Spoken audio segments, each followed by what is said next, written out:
For every club, whether you've got stars or not, you still need a good manager to motivate those players to come to select the best 11 that's gonna give you results. Yeah. We can't downplay his achievements and what he's doing.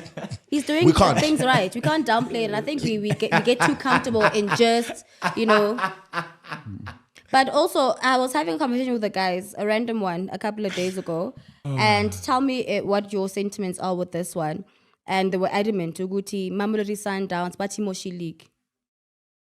Ngani manje? Batimoshi League because Batate Bonga Bantwana, they are making the money, so they have the capacity, and it's making the DSTV Premiership. Batate Bonga Bantwana isn't like they've signed all the players. Yeah. So if in a country of 60 million people, if I'm handsome and all the girls want me, am I ruining the dating game? No, I'm not. I'm handsome. That's just my. No, that's just it. And also, we can't hate you for your privileges. You can't hate me for my. Am I supposed to apologize for being handsome? No. So Sundowns, their scouting is very good. They've got good structures. Yes, the way they recruit, the structures of the team, those are very good. And they've got a manager who knows how to utilize everything that's at his disposal. The Sundowns of old used to, when Motsepe came in, they used to buy all the players. Remember the days of Pitan Grove? Yeah. And like all the stars were there, but they were not winning anything. Yeah. Until Pito came in and put in structures for them to end up where they are right now. So that topic of Sundowns ruining the league because they're the handsome guys there at varsity, that for me, that's unfair. Well, back to the comments. There's one who says, we're talking about club football. That was in relation to us talking about international managers being a thing. I sort of agree with that. I'd say if you're an international manager, I don't think you're in the same picture as club managers in terms of having the status of the very best anymore. I think in the old days of international football, when it was more competitive versus club football being slightly less competitive, but now club football is a level or two higher than international football in a way. And just in terms of the volume of effect that a manager has on a club football side, Gavin Hunt addressed this when we spoke to him, saying that you're a glorified squad picker at international level, and just the volume of work that it takes to be successful as a club manager is higher than that of the volume of work of an international team. And your time is limited, yeah. I agree, because your time with the players is limited. And on the point of Sundowns as well, and also coming to a point that Siyabonga Mbuso is saying, he says Chiefs and Pirates have enough sponsors to replicate the same thing that Sundowns is doing. They do. So here's my thing, and there was a comment made by the chairman, Dr. Kaizer Mtaung, and football manager at Kaizer Chiefs, Bobby Mutaung. He said there is patience needs to be practiced at Kaizer Chiefs, and I think I sat here and said that the same thing. But do you think Kaizer Chiefs fans are patient enough? No, they're not. Because one or two losses on the trot, it's like, yeah, the coach must go. Yeah, this. They did that with Stuart Baxter. That's when he left. They did that with Gavin Hunt. That's when he left. Yep. They did that with Arthur Zwane. That's when he left. They did that with Molefi Ntseki. That's when he left. So is it going to be a revolving door until when? Until January when Pizzo comes. Until it gets chilly. If he loses 2 or 3 games, then they're going to say Pizzo must go. Which is highly probable that he might lose those games. He will lose. But because in the same way, Gavin Hunt also Gavin Hunt wasn't given the time, and he should have been given the time, right? Yeah, but also I think because of the stage of a coach that he is, they might give him a leeway. Because all Chiefs fans were saying is that all this Arthur Zwane is not a seasoned campaigner. He has not really proven himself. Yeah. And then he failed, right? Gavin did. But the stature of Gavin compared to Kevin Johnson. But were fans let me put this were fans calling for Gavin's head? Or did the club just decide? It's the club. Remember, he did say they had to sit down with him and say, we need clubs. The fans started the outcry first. Yeah. So the point I was making is, when Kaizer Chiefs management decided to go and appoint Molefi Ntseki, Chiefs fans felt that we are repeating what they did the previous season, and it didn't show any results. Because Ntseki and Zwane, let's be honest, they are both amateurs. But they are chalk and cheese. Molefi Ntseki coached the national team. Zwane has never coached the national team. In a way, but what have you won?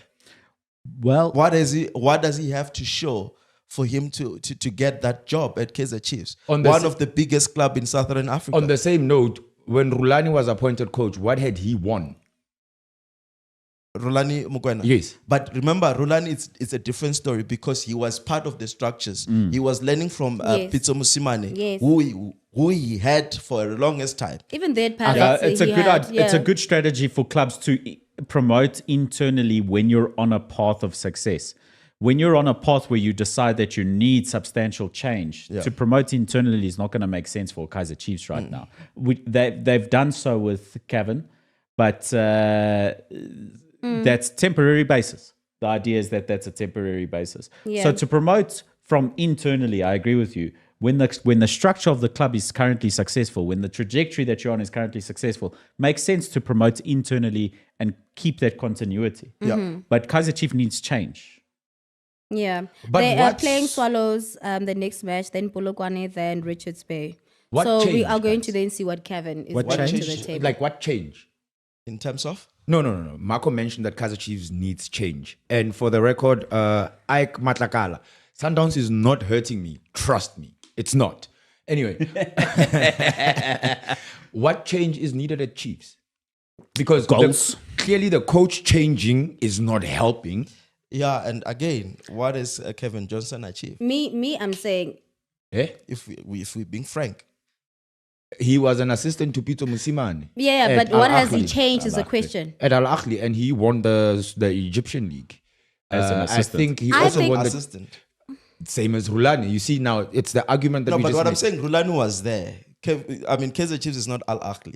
Had it been that Kevin Johnson has won those accolades while in the structures of Kaizer Chiefs, it then makes sense to escalate him to take the main role. But if you're coming from external, what are you bringing to the table? But Kevin Johnson is a seasoned campaigner. Kevin Johnson has coached.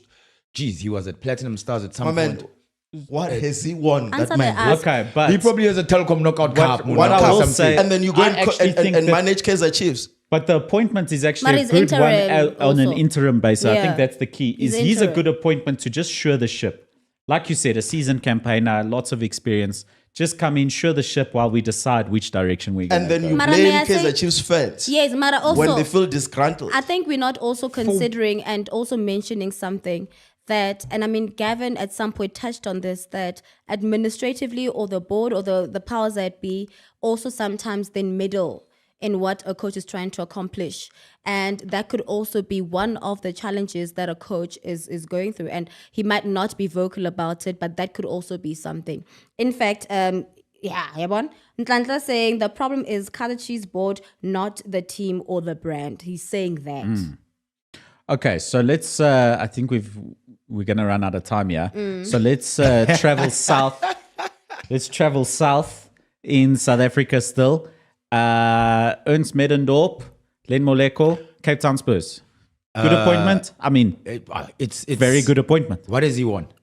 I'm kidding. He has won the league. No. He's a seasoned campaigner. And what do you have to if- lose if- at if- this point, even? If you have Ernst Medendorp, I mean, the man literally almost took Chiefs home. Like He they lost were- the league with 1 point. Or? No, they were 2 15. points. They were 15 minutes away from winning the league. Yeah, but he Essentially. lost it with 2 points. 15 minutes away from winning the Oxalai. league. Seasoned campaigner. He knows South African football. He does. He's taken clubs out of muddy situations Except for Maritzburg. for a number of times. But you know, these things happen. I think it's a good appointment. I did suspect when Sean Bartlett was dismissed and Ernst Minodorp quit his job. Was it in Tanzania? Singita Fountain Gate. When he quit his job and came to, I knew something was brewing. So I think for Cape Town Spurs, it's a good appointment. I just hope with that good appointment, they make even better with it come the January transfer window in terms of bolstering their squad, because I think more than anything, they were let down by the players as opposed to by the coaching of the players.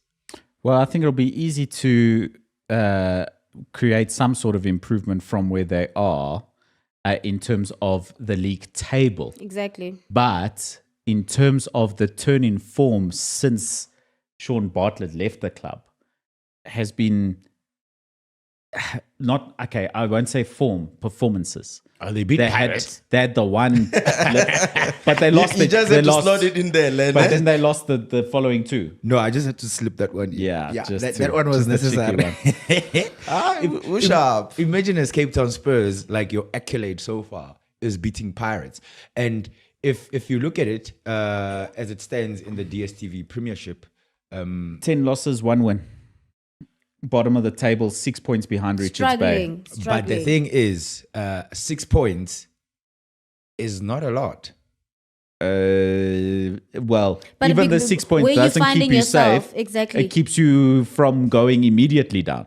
Granted, but if you You're look at 8 points behind safety. if you look at the trajectory of the bottom 3 teams, Royal AM, Richards Bay, and Cape Town Spurs, they're almost moving at the same pace in terms of games lost and games won. In the previous 5, Royal AM only won 1 game, Richards Bay only won 1 game, Cape Town Spurs only won 1 game. That is a fair assessment. Yeah, no, very fair. And even if you go And even higher their goal than that, difference, TS same. Galaxy also only on 4 points in the last 5 games, like Richards Bay. Skikune United, same sort of thing. And then Stellies, who's above them there, on quite a bit like better form. In I mean, those 2 terms. wins, 2 losses, 1 draw. So Stellies seems to be the cutoff. Like no one gonna I think catch up there. But 13 to 16, anybody can find themselves in muddy waters at any given time. Not enough points have been amassed, and the run of form is also not something to write home about. right. Yeah. Okay. Yeah. Well, very interesting appointment, that one. Let's see how it plays off over the course of the season. But probably, as it seems right now, a good appointment for Cape Town Spurs. Royal AM, who we were also been speaking about in that relegation battle at the bottom of the DStv Premiership. President Mkhize has penned an open... Mkhize. My apologies. I'm Marco, sorry, it's ballers. Mkhize. It's Mkhize. Shauwn There's, there's nothing wrong. Give Mom nothing Mkhize wrong. friends, don't worry. There's nothing There's wrong. nothing wrong. It's Shauwn Mkhize. It's Shauwn Shauwn Mkhize. Mkhize. Sean Mam Mkhize. You said Continue. President Shauwn Mkhize. Okay, Yes. Mkhize. No, Yes, President darling. of Royal But anyway, Yes, Of Royal darling. has AM. penned an open letter to the club supporters and dismissed rumors that the club is for sale. Aye, guys, you know that There have been problems there. you know we've been. I was having a conversation earlier today about Mpumalanga Black Aces, Yeah. Bidvest Wits, Bloemfontein Celtic. Celtic. Bloemfontein Celtic. Which is now Royal AM.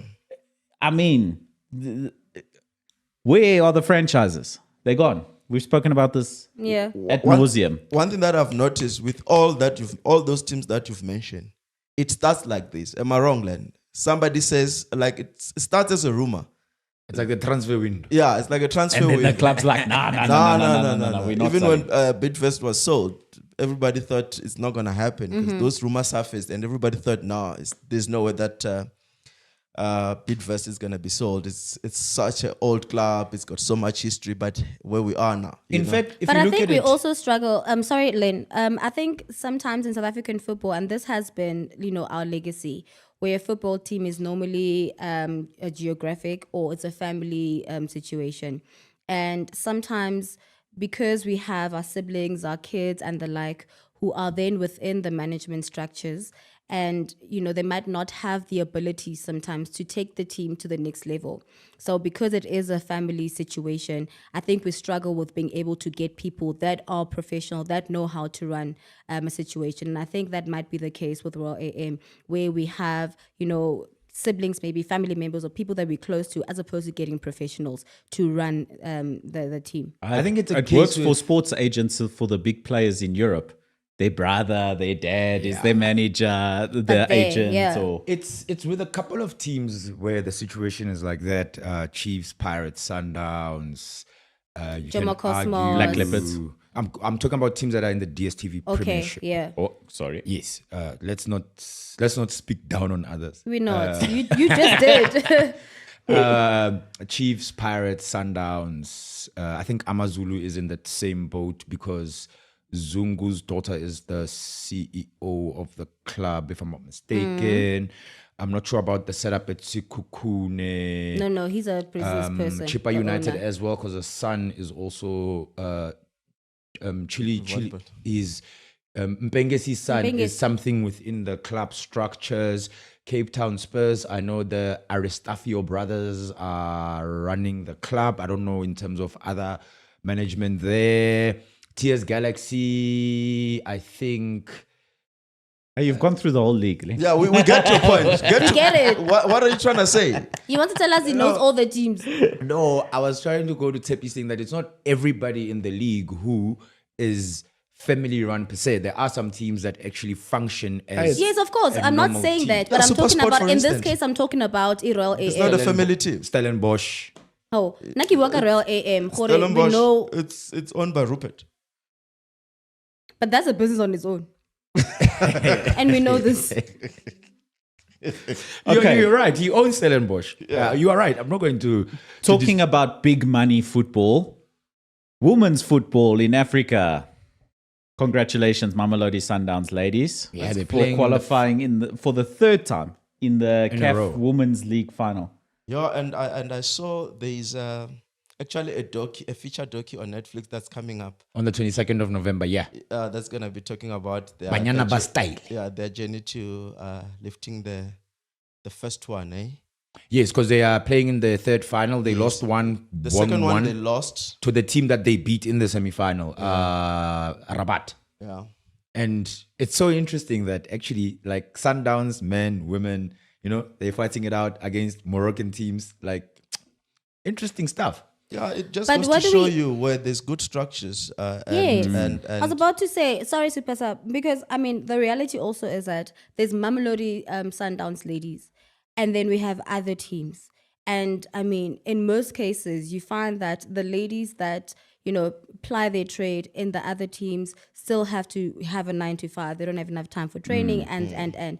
So sometimes you realize then that the reason why certain teams are going to be doing well is because obviously they have a good injection of resources, money, and the like. 'Cause they're fully We have- professional, not precisely. I mean, we've got semi-professional. Copper Belts. You know because there's Copper not Belts. much money in that league. Yes. For the You know, ladies, Copper yeah. Belts, TS, but Durban ladies, but City Leads. TS Galaxy Queens. You dig? Royal AM as well.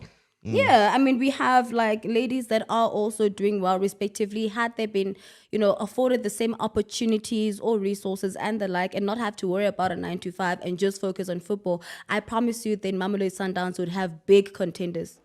So are we saying that? Are we saying that then?